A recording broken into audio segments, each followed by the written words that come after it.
E aí, gente, tudo bem? Bom, vamos ter mais uma aula. Hoje é a aula 8 de UX aqui comigo. Eu sou a Lígia Canelas, eu sou bibliotecária, arquiteta de informação e UX. E hoje a gente vai falar do tema que vocês escolheram, né, que vocês votaram, que é o Design Sprint. Como validar ideias, errar rápido e barato, né?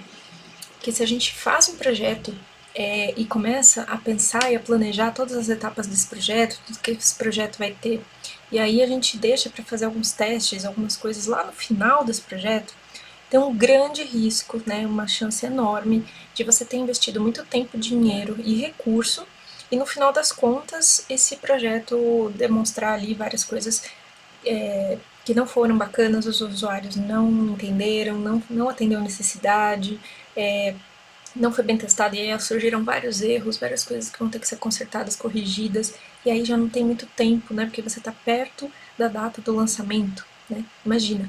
E o pior, né? Quando a gente fala de gastar recurso, gastar dinheiro, né? Então, gastar tempo das pessoas e dinheiro da empresa, então você está tratando ali você está andando sobre gelo, né? Bem complicado. E aí as bibliotecas, né? A gente geralmente, como eu sempre falo para vocês, né? Eu sempre repito porque às vezes é a primeira vez que você está assistindo essa aula comigo, mas eu sempre falo. Esse curso é aberto para todo mundo que tiver interesse em aprender o X, porém, lá na inscrição eu coloco que eu recomendo mais para profissionais da informação e biblioteconomia, porque eu uso vários exemplos focados na nossa área, né? Porque é voltado mais para bibliotecas, para centros de informação de todo tipo, como arquivos, enfim. Então você imagina uma biblioteca, né, que geralmente ela não tem um orçamento muito grande, né, para trabalhar com os projetos. Ela precisa fazer milagre, literalmente. Então esse recurso ele é muito importante, né, a gente saber utilizar o nosso orçamento, saber fazer um projeto de uma forma que a gente consiga prever problemas e, se possível ainda, melhor ainda do que tentar prever problemas, porque a gente não consegue prever o futuro, a gente conseguir antecipar esses problemas por meio dos testes, dos protótipos, da validação dessas ideias, né, diretamente com quem vai usar, que é o nosso usuário final. E aí a gente tem mais certeza do que a gente tem em mãos para a gente conseguir aquele famoso sim, né, o tão esperado sim para um orçamento, para um projeto, um sim para a gente poder realmente tocar aquele projeto até o fim. Então vamos lá, vamos colocar aqui no modo apresentação para ficar mais bonitinho. Revisando a aula anterior, a gente aprendeu sobre o Zen Voting, né, que é uma forma mais tranquila da gente conseguir votar, uma equipe toda votar em prioridades, votar em qual ideia vai seguir, votar em alguma coisa, dentre várias opções, é, sem gerar aquela discussão interminável, sem gerar divergências e perda de amizades, né? Então é uma votação muito fácil de fazer, muito rápida, porque ela é baseada na cultura do Game Storm, então ela tem regras definidas, um tempo definido, cada um tem direito a 5 votos, então é algo bem simples, rápido de fazer e gera um resultado bem bacana.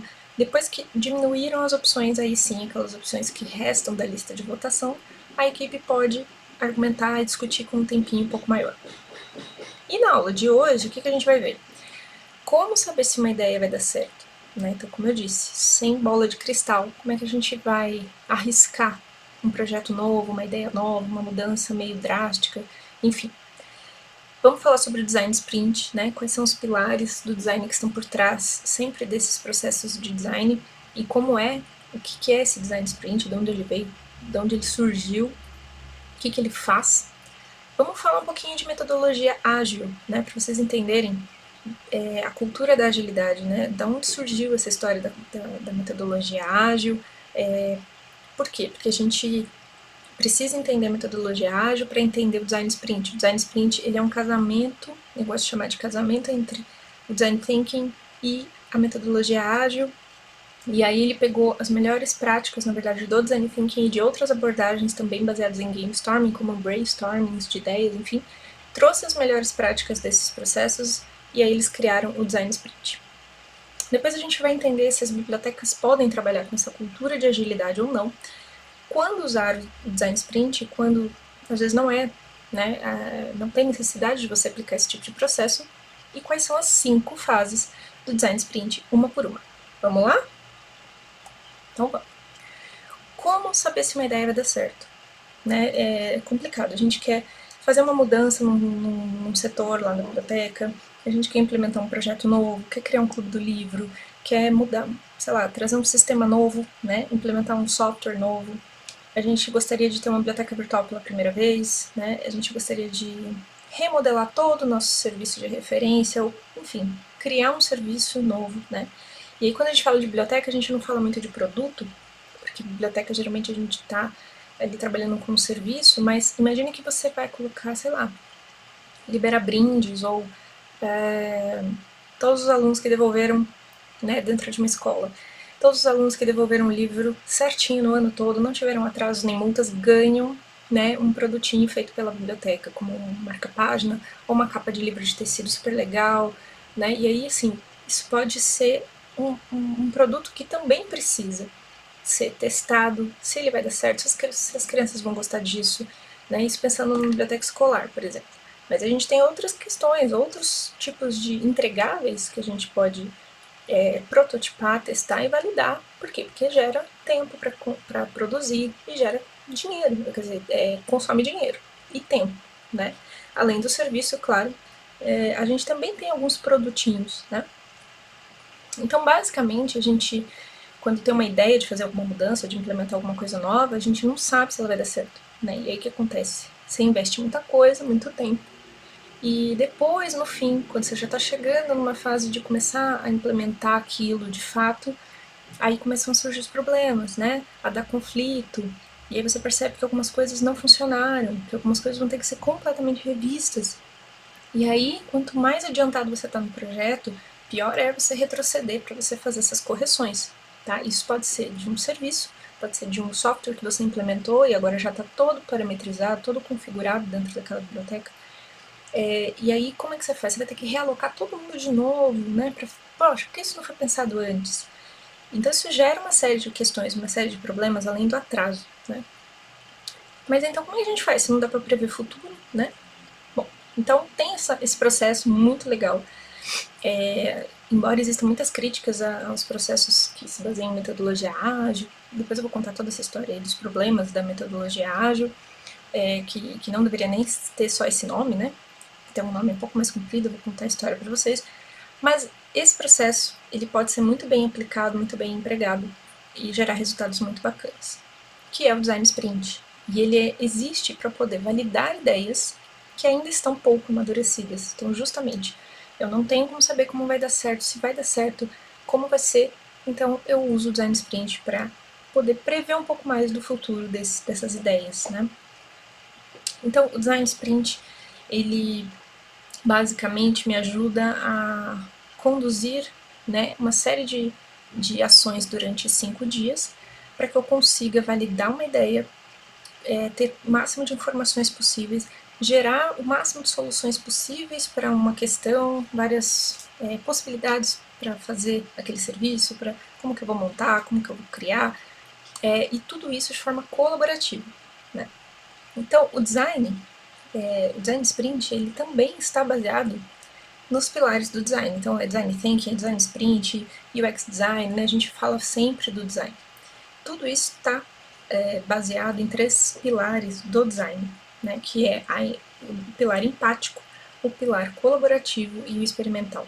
Empático porque você está criando isso para uma outra pessoa, né? Então você está criando isso para um usuário. Lá da biblioteca você não é usuário. Lembra que eu falo? Eu coloco lá no post lá no Bibliothinking que a gente não é o nosso usuário. Então, embora a gente também seja usuário dos sistemas internamente, o que eu quero dizer é que a gente não tem como adivinhar se o usuário gosta ou não gosta, se ele prefere, qual é a dor dele, sem a gente perguntar, sem a gente observar, né, como é que ele usa um serviço e realmente coletar os insights a partir de uma pesquisa de usuário. Então, a empatia está em tentar se colocar no lugar dele, mas observar ele no lugar dele, como ele faz, né? E coletar o máximo de informações que nos ajudem a criar algo que realmente entregue valor, que esse usuário perceba o valor daquilo que nós estamos fazendo, que ele realmente resolva o que ele precisa resolver, né? Que seja algo que tenha esse tipo de satisfação. É colaborativo porque todo mundo participa, então todos os envolvidos do processo, então de novo eu estou falando dos stakeholders, né? Dos envolvidos no processo. A gente tem o design sprint É um processo que ocorre com um time, né, um time coeso ali, onde todo mundo que está participando tem que estar ciente de todos os detalhes do projeto, né? Então, se você tem ali o UX designer, o bibliotecário, um arquiteto de informação, o famoso carinha da TI, né? Do suporte, do atendimento, alguém que é o bibliotecário de referência, aí você tem o bibliotecário que é do processamento, aí depende do projeto, você vai ter que ter essas pessoas todas participando, tá? Porque cada uma vai ter uma visão, uma contribuição, todas essas contribuições serão ricas e necessárias. E é experimental porque você precisa testar. Aí que tá o pulo do gato. A gente testa antes para não investir tempo e recurso e depois nunca mais conseguir um sim para um projeto, porque esse projeto não foi aquele sucesso que a gente estava pensando, né? E aí não teve, né? Os usuários não usaram, não gostaram, não foram atrás, não resolveu. Né? Então ele é experimental porque você precisa ir fazendo por etapas, e a cada etapa que você faz dentro do design sprint, você já observa o que está dando certo e o que não está dando certo, você revê, você pode avançar e voltar, né? Observar melhores práticas, coletar informações de tudo que já foi feito sobre aquilo no mundo, trazer essas informações todas, pegar a visão de todo mundo da equipe, refazer aquilo, testar de novo, coletar insights, volta de novo. Isso vira uma espécie de looping, né? Eu vou voltar nesse assunto já já. Então, o design vem disso, né? A palavra design vem disso, desses pilares. E a palavra sprint vem de maior velocidade possível atingida por um corredor no final da corrida. Sabe aquele último pedacinho, né? Que a pessoa, que o corredor tá correndo ali, aquele último pedacinho que ele já tá enxergando a bandeira ali, né? Que ele vai passar e vai ganhar a corrida. Então, assim, aquele último metro, aqueles últimos 1000 metros ali, ele tem que acelerar, ele tem que dar o máximo dele para ele não ser ultrapassado, né? E não perder e não ficar em segundo lugar. Então, isso é a palavra sprint. Então, a gente pode entender, né, que a gente tem ali um design com mais agilidade, né, para dar aquela corrida, para não ser um projeto também de 6 meses, 7 meses, 8 meses, né, e discussões intermináveis, enfim, é uma forma de dar um pouco mais de realmente agilidade e velocidade às coisas. Bom, o termo foi criado pelo Jake Knapp, da Google Ventures. A Google Ventures é um braço dentro do Google, né, especializado em investir em startups. E em determinado momento, acho que em 2006, não me lembro, acho que 2099, eu não lembro mais o ano, eles começaram a perceber que as empresas, né, que eles estavam investindo não estavam crescendo tão rapidamente. Eles não estavam conseguindo resolver alguns tipos de problemas de forma rápida ou não conseguiam resolver. Isso estava impedindo também, né, que elas se desenvolvessem, que as startups se desenvolvessem. Então, o que acontece? Entre 2002 e 2010, essa equipe, né, junto com o Jake, começaram a estudar várias outras formas de transformar o processo de solucionar problemas em algo mais rápido, né, mais efetivo. E então eles resolveram testar milhões de formatos, até que em 2010 eles chegaram numa conclusão, uma metodologia que parecia que estava mais bacana. Começaram a divulgar isso começou a gerar uma percepção muito bacana de quem estava usando, quem estava aplicando. E então eles chamaram uma consultoria para ajudá-los a refinar o processo, a revisitar esse processo, para deixar isso mais redondinho possível. E aí em 2010 eles lançaram isso com o nome de Design Sprint 2.0, tá? E aí a ideia era essa já desde o início, né? Solucionar problemas e entregar algo de muito valor para o usuário final em apenas 5 dias. Então, basicamente, o Design Sprint ele traz o melhor do Design Thinking casado com o processo ágil, né? Porque a gente vai lembrar aqui que o Design Thinking ele é uma abordagem. Eu já falei muito de Design Thinking aqui no canal, mas também nos nossos conteúdos do Bibliothinking, então tem bastante conteúdo lá para quem quiser. Deixei no Trello também os nossos posts sobre isso. Mas vou relembrar aqui, Design Thinking é um processo colaborativo para solucionar problemas, né, baseado em 3 pilares muito bacanas, que também são os pilares do design, que é a empatia, a colaboração e a experimentação. E aí ele tem também algumas fases para acontecer, né? Primeiro a parte da empatia, onde você conhece o usuário, pesquisa tudo sobre o usuário, você entende para quem você vai fazer, né? O que essa pessoa está sentindo, o que está doendo na vida dela, o que ela precisa, que ela não tem, né? Seus objetivos, enfim. Depois você define, né, a partir de um trabalho de sintetizar todos os dados que você teve nessa fase de empatia, você começa a definir um foco, né? Então vamos atacar, vamos resolver esse problema, essa necessidade destes usuários específicos. Então depois você passa para a ideação, que é realmente ter ideias, começar a ter possibilidades, hipóteses, né? Trabalhar ideias a partir de várias ferramentas também, sempre colaborativas, e depois prototipa e testa, né? Você prototipa, materializa isso para você ter como colocar isso à prova e testa para saber se isso tem chance ou não de dar certo, se vale a pena investir, seguir ou não.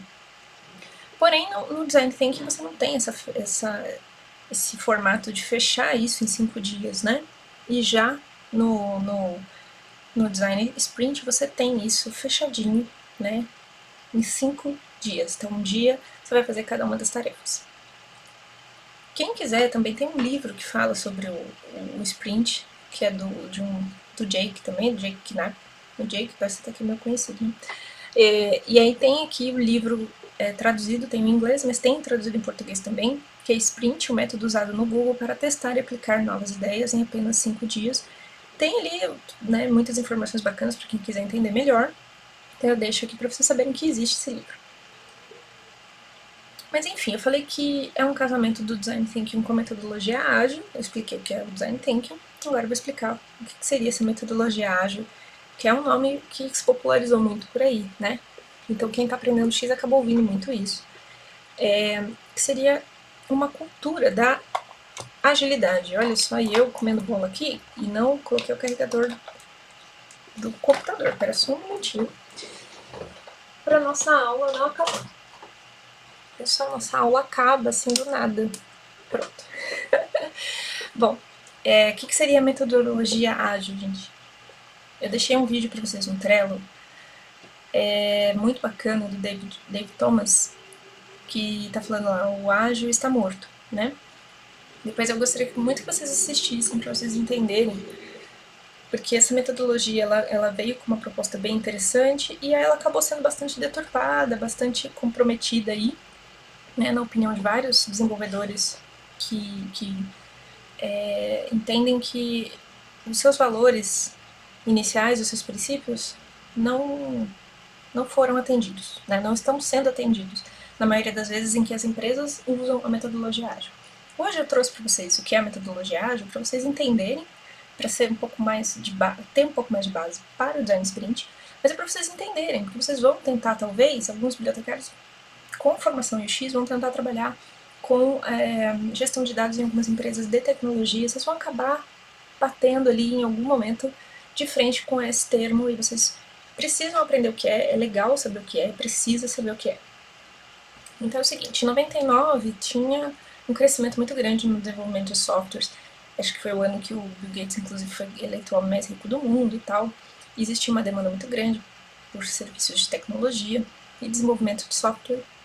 Em determinado momento ali, 17 dos grandes desenvolvedores, né, programadores, decidiram expressar os valores e os princípios mais importantes num processo de desenvolvimento de software, né, que norteia o trabalho do desenvolvedor, ou que deveria nortear. Então eles criaram um manifesto que se chamava Manifesto Ágil para o Desenvolvimento de Software.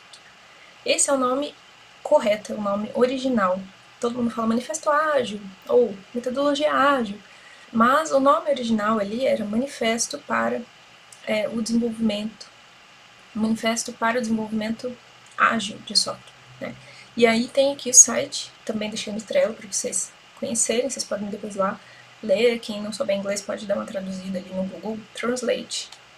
E eles colocaram valores e 12 princípios, tá? Então aqui os 12 princípios que norteiam o trabalho, ou deveriam nortear o trabalho do desenvolvimento de software.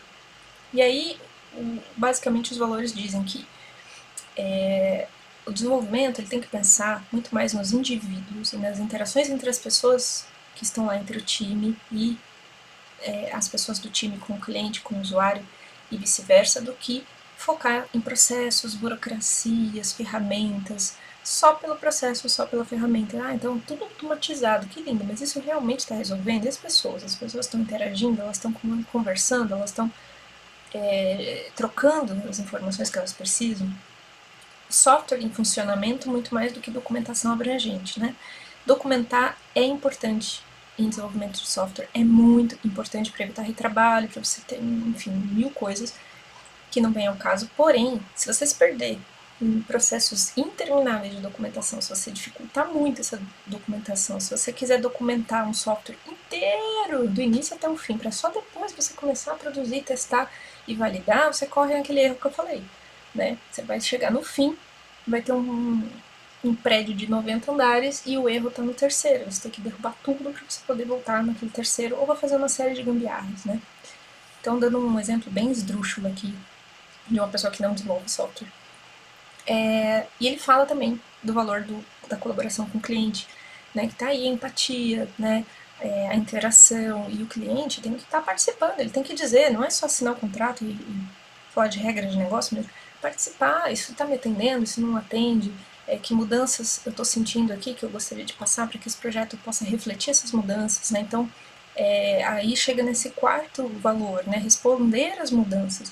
Então, a gente tem que estar pronto, porque a qualquer momento, pensa na nossa biblioteca, a qualquer momento, o usuário vai trazer uma novidade, vai trazer uma necessidade nova, né? E as tecnologias mudam muito rapidamente, as necessidades, os comportamentos das pessoas, né? Ainda que exista uma discrepância imensa entre quem tem celular, quem tem computador, quem tem acesso à internet, quem não tem, de forma geral, o comportamento das pessoas já está mais acelerado, já mudou muita coisa, né? E a tecnologia, ela nos cerca de mil formas, né? Você vai numa padaria comprar um pão, você já tem lá uma catraca eletrônica, você tem gente pagando no Pix, você tem um telão ali passando notícias, tem televisão, tem...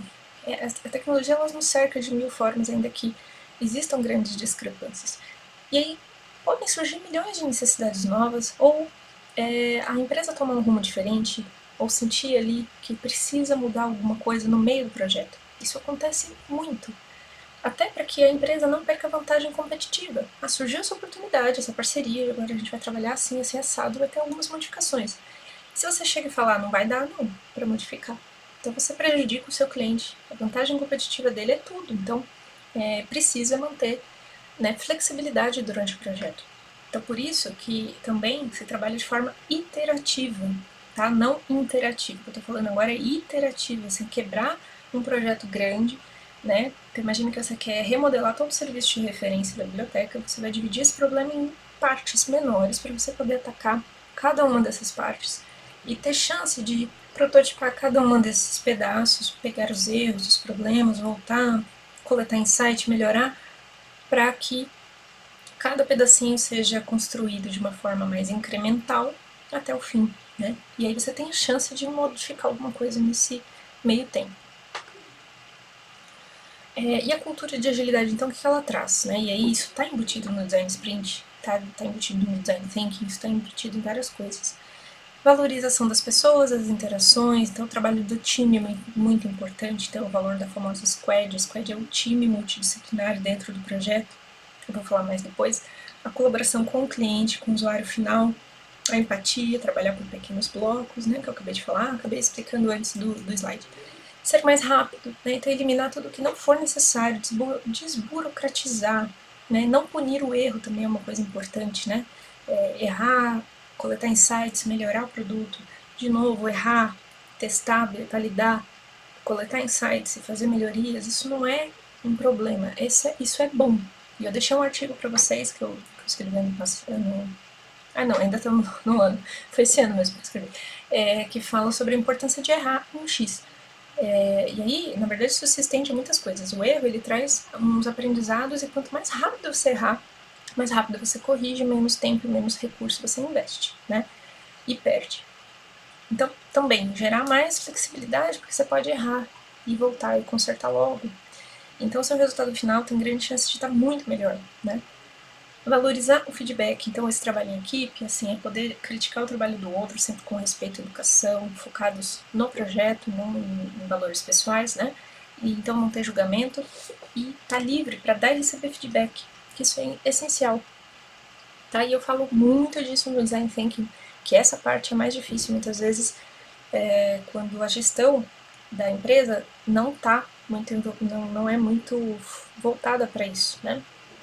Então, como eu expliquei, o Squad é o time, né, dentro de tecnologia, dentro do design sprint, dentro da metodologia ágil. Os times, eles são multidisciplinares, né? Eles sabem tudo do projeto, eles acompanham o projeto do início ao fim. E você tem um desenvolvedor, uma pessoa do marketing e negócios, o outro cara é UX designer, o outro é arquiteto de informação, o outro bibliotecário, o outro de serviço de referência, é o que eu falei. Quanto mais multidisciplinar, melhor, né? E aí, será que isso tudo que eu tô falando tem a ver com bibliotecas? Que dá para fazer isso em biblioteca, né? A gente pode trabalhar com essa cultura da agilidade?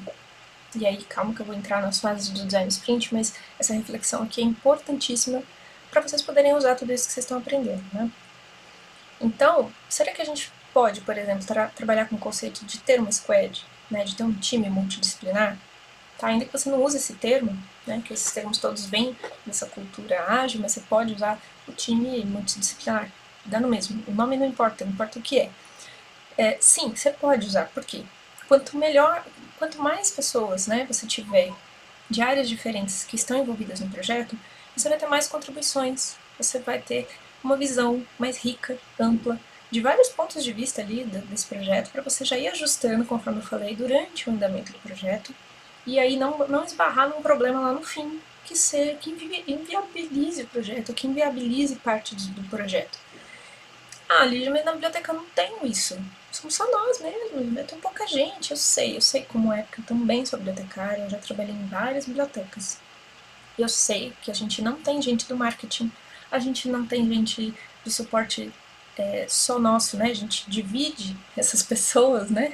Com toda uma instituição, uma empresa, e aí sobra um tempinho, às vezes, para a gente conseguir alguma coisa de alguém, né?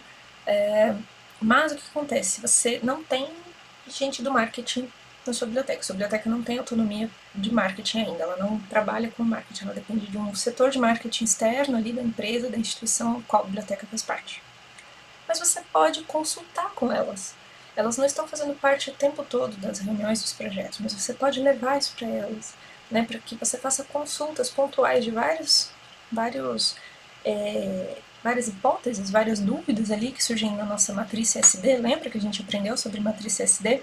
Então você pode consultar o arquiteto de informação, você pode consultar o carinha da TI, você pode consultar o pessoal que está no serviço de referência, né, e obter todas as informações e os insights para você ir ajustando o projeto ao longo, né, do tempo.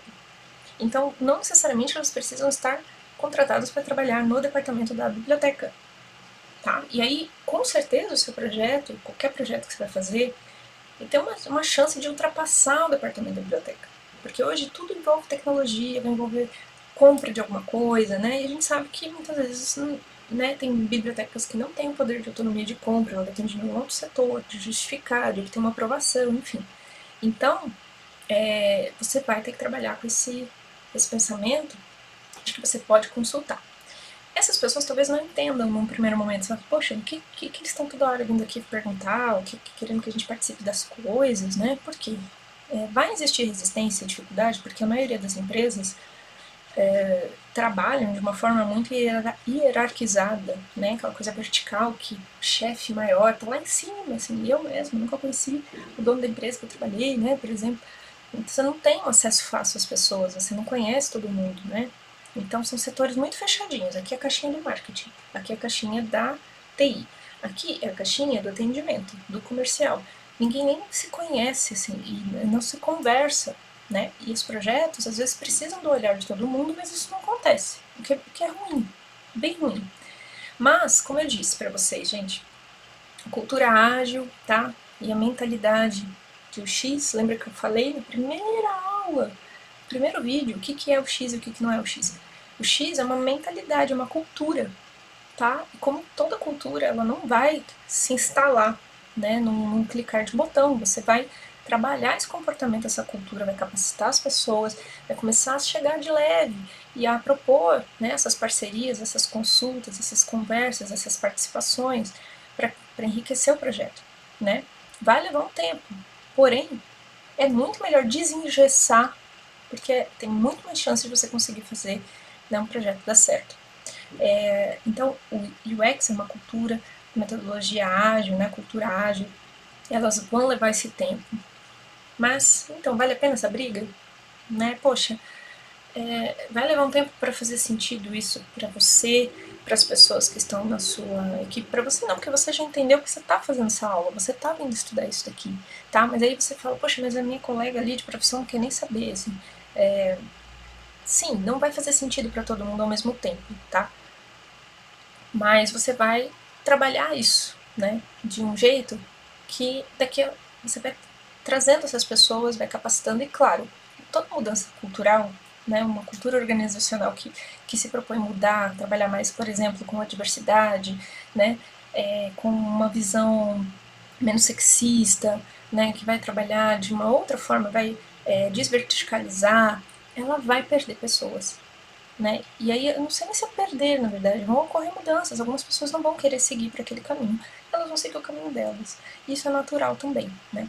Então, se você está trazendo mudanças, se você está certo dessas mudanças, tenha certeza que nem todo mundo vai querer essas mudanças. Fique com as pessoas que querem mudar com você, que querem fazer, e siga em frente. Olha lá, hein, gente, não vão me fazer polêmica com o que eu estou falando agora. Mas enfim, a metodologia ágil, então, ela se baseia basicamente em entregar algo de muito valor para esse usuário final, né? Evitando ao máximo que aquela necessidade inicial ela mude no começo do projeto até o fim do projeto, né? Que é a história do você pedir um serviço e aí durante o projeto vão ocorrendo tantas conversas, tantas modificações, aí atrasa, aí muda. Aí, de repente, quando vai lá no fim, teve muita interferência e distorceu muito do que o cliente pediu. Né? Então, a metodologia ágil ela também trabalha com reuniões semanais, entregas incrementais, sabe? Para que o usuário final, no caso, na nossa biblioteca, o usuário final ele vai ser o beneficiário, ele vai usar, mas o teu cliente, no caso, seria a instituição, lá, a gestão acima de você, que vai acompanhar o projeto. E aí, o que vocês fizeram até agora? Ah, tá. Então, semanalmente é legal pontuar. Entregamos isso agora.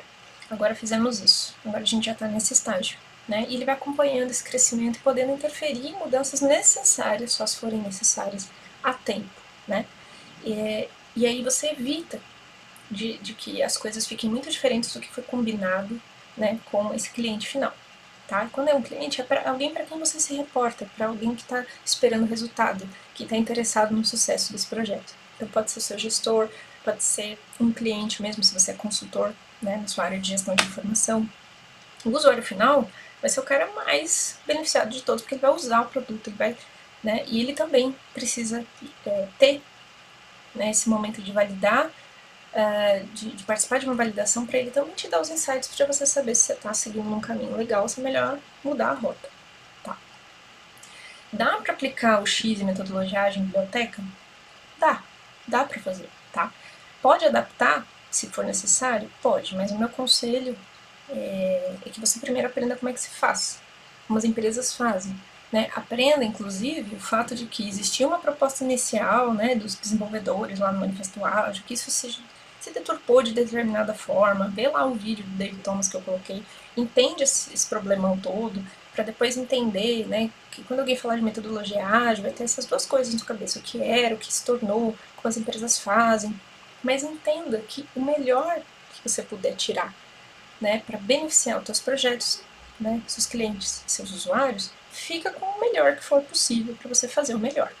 Então, o meu sonho, quando eu falo dessas coisas para vocês, e eu trago esses temas e eu dou aula sobre isso, eu quero trazer cursos para vocês sobre isso, o meu sonho é que toda a biblioteca possa ter no time, né, na squad dela, nas squads dela, gente de X, de marketing, né, arquiteto de informação, ter o pessoal, um desenvolvedor ali para fazer, para construir, né? Não depender tanto de outros setores, de ter mais autonomia, né? E não assim, necessariamente você vai contratar um UX designer que tem uma outra, trabalha em outro segmento, enfim, mas bibliotecários formados também em UX designer, que se capacitaram adequadamente em UX design para trazer isso para a biblioteca, para aplicar isso de fato, tá?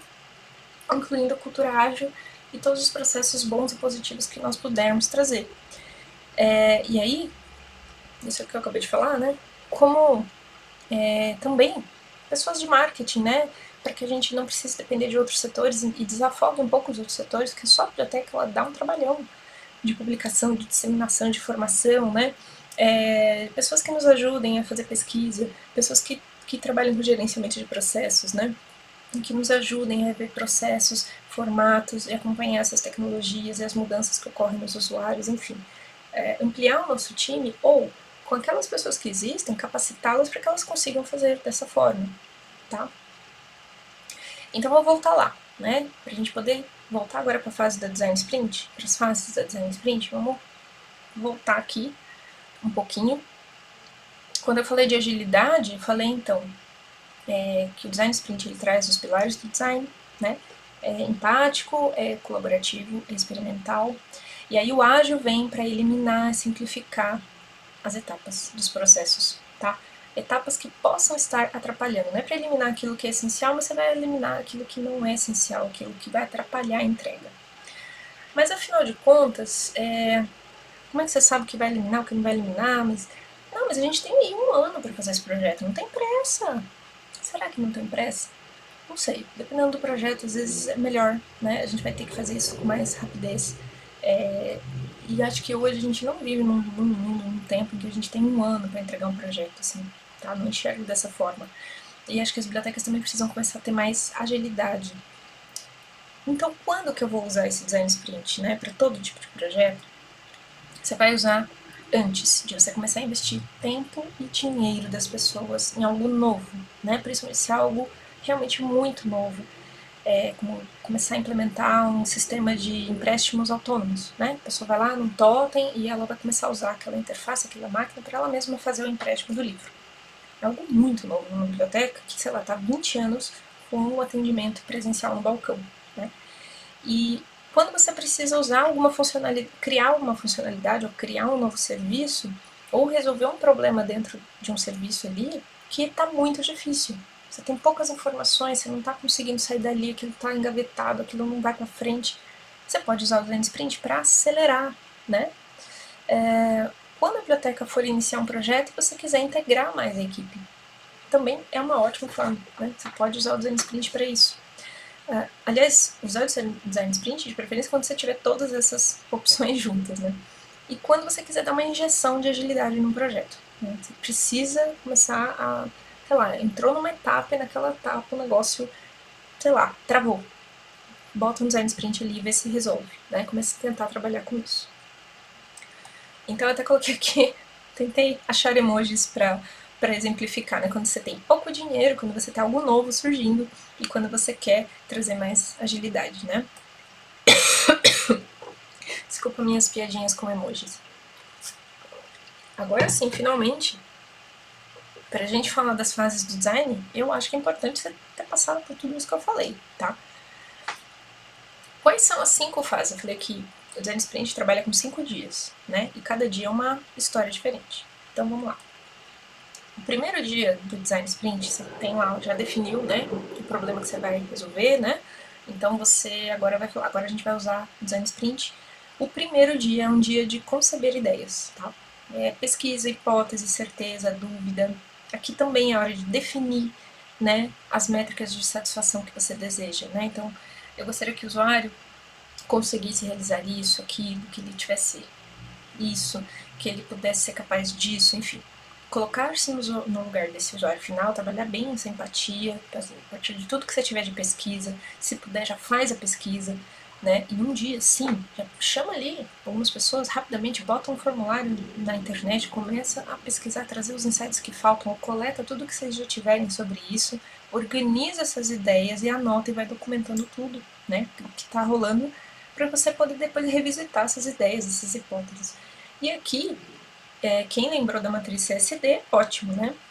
Já passou pela minha aula de matriz CSD, aqui é um ótimo momento para você usar isso, por exemplo. Tá? O segundo dia já é hora de começar a propor soluções, né? Porque você coletou vários insights, hipóteses, problemas, você coletou várias informações, né? Quais eram as métricas que você está esperando, enfim.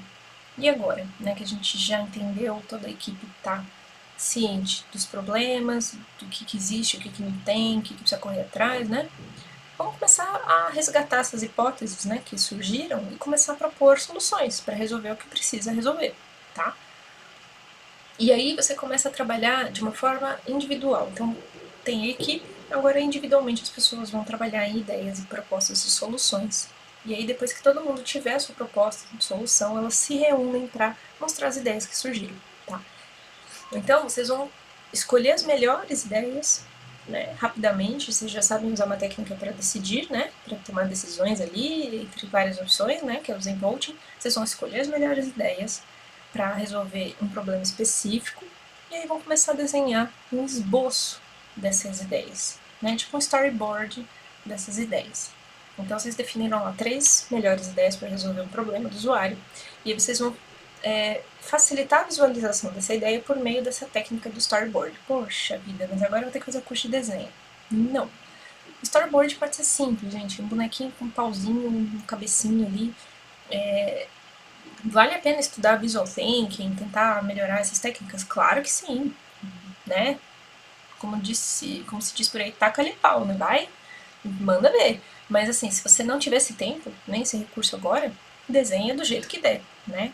A ideia é facilitar, né, tornar visualmente bem mais fácil para todo mundo enxergar a ideia.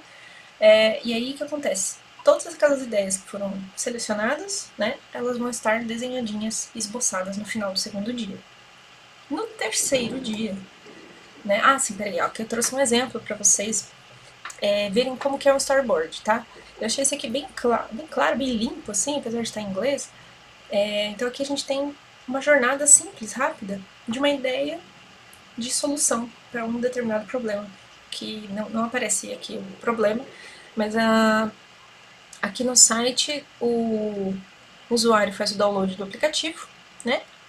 E aí, qual é o humor dele, né? Mood, qual é o humor? Ele tá faminto, tá com muita fome.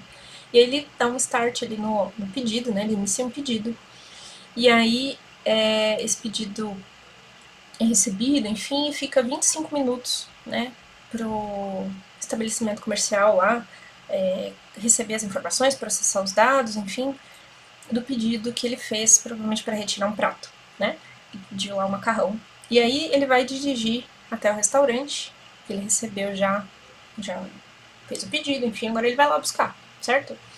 E aí, quando ele chega lá, ele tem um cupom, né, na caixa de entrada, ele pega esse cupom, apresenta lá no balcão, provavelmente, e aí ele recebe a comida dele.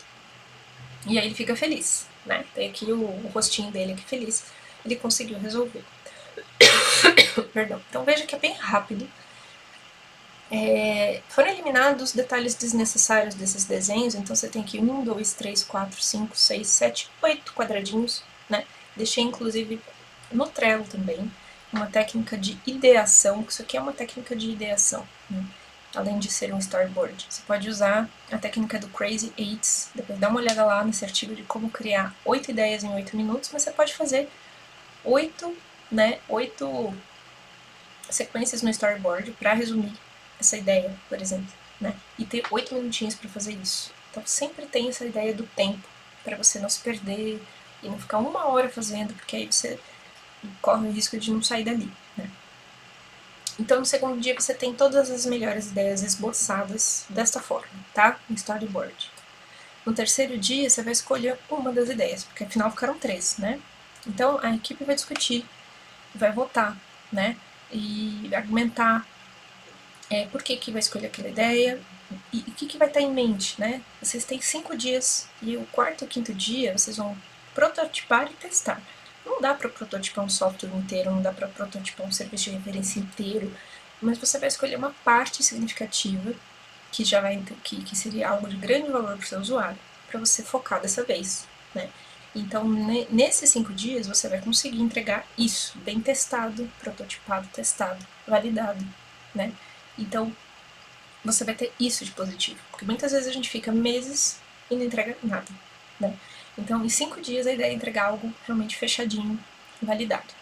E aí, depois, né, que você definiu qual é a ideia, agora você vai ter que prototipar isso, tá?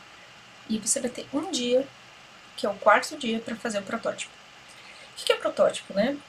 Você vai fazer ali uma representação, né, bem simples, com poucos recursos mesmo, algo que não é para ficar bonito, não é para ficar perfeito, mas precisa poder ser usado para poder ser testado com o usuário final, de preferência, né, gente? Não vai testar com o colega do lado, tem que testar com aquele que vai usar de fato. Observar, né?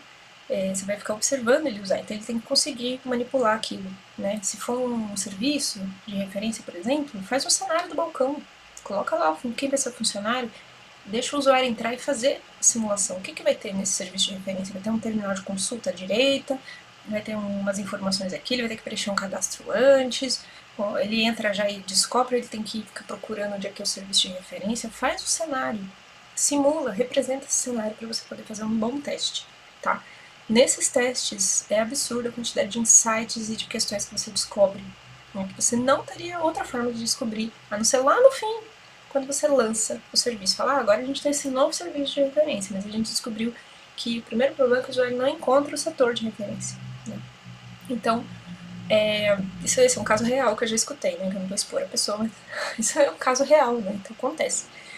E aí tem um artigo que explica o que são os protótipos e os tipos de protótipos, né? Ferramentas para você montar protótipo, inclusive quando dá para fazer algo desenhado, enfim.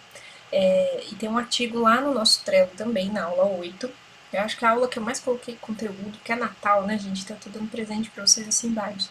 Então tem lá um artigo bacana, escrito lá no Bibliothinking, né, por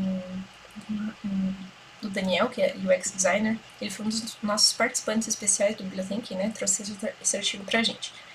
Quando você estiver prototipando, seja prototipando um aplicativo, uma tela, uma interface ou um serviço real mesmo, físico, você vai pensar sempre do ponto de vista do usuário. Tá? E no quinto dia você vai testar, o protótipo está pronto, e agora então vamos lá, vamos observar, anotar o que esse usuário está fazendo, vamos conversar com ele, perguntar o que ele está fazendo, como ele está se sentindo, enfim, tem várias formas de se testar, né? E 1000 formas de se testar, na verdade. Você vai gravar, documentar, coletar os insights, né? Tudo que você vai vendo que você possa usar para melhorar esse protótipo, para realmente, de fato, seguir com o projeto e transformar isso em verdade, né? E lançar esse serviço, esse produto. Ali, nesse momento, você está coletando os insights e os problemas, né? Então você está rapidamente, ou seja, em 5 dias você conseguiu pegar os erros que você pode melhorar. Você não investiu dinheiro, você não falou de orçamento, você não comprometeu muito tempo da equipe, nada. E você já pode, depois de um protótipo, ir para o teste e voltar. Você pega os insights, volta, melhora, testa de novo, volta, melhora, testa de novo. Esse looping tem que acontecer, né? Provavelmente em outras sprints, tá? Aquela sprint de 5 dias, você vai para uma outra sprint, continuar esse processo para melhorar esse serviço, esse produto. Quando você tiver algo bem redondinho, você tem algo validado, comprovado, né? Com quem com o usuário final. Então você pode chegar num projeto e apresentar isso, né?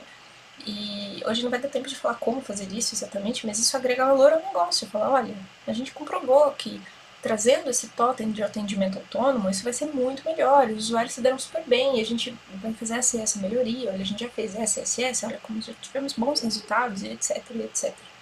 Tá? E aí você tem provavelmente chance de ter o orçamento para um projeto, ou de poder usar aquele orçamento para aquele projeto, ou de ter o sim, autorização e validação, aprovação para... A gente sabe como são as bibliotecas, a gente passa por inúmeras aprovações e trâmites, enfim. Então, tendo isso, você tem já um ouro muito bacana na sua mão.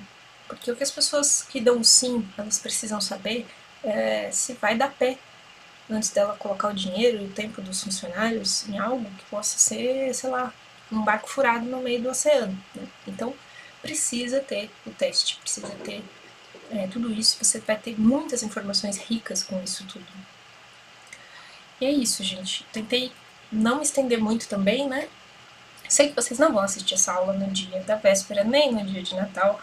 Sei que vocês vão esperar, claro, e tudo bem. Eu já sei que vocês... A gente já fez um acompanhamento, né, dos alunos. Eu sei que vocês não estavam conseguindo acompanhar os sábados ao vivo.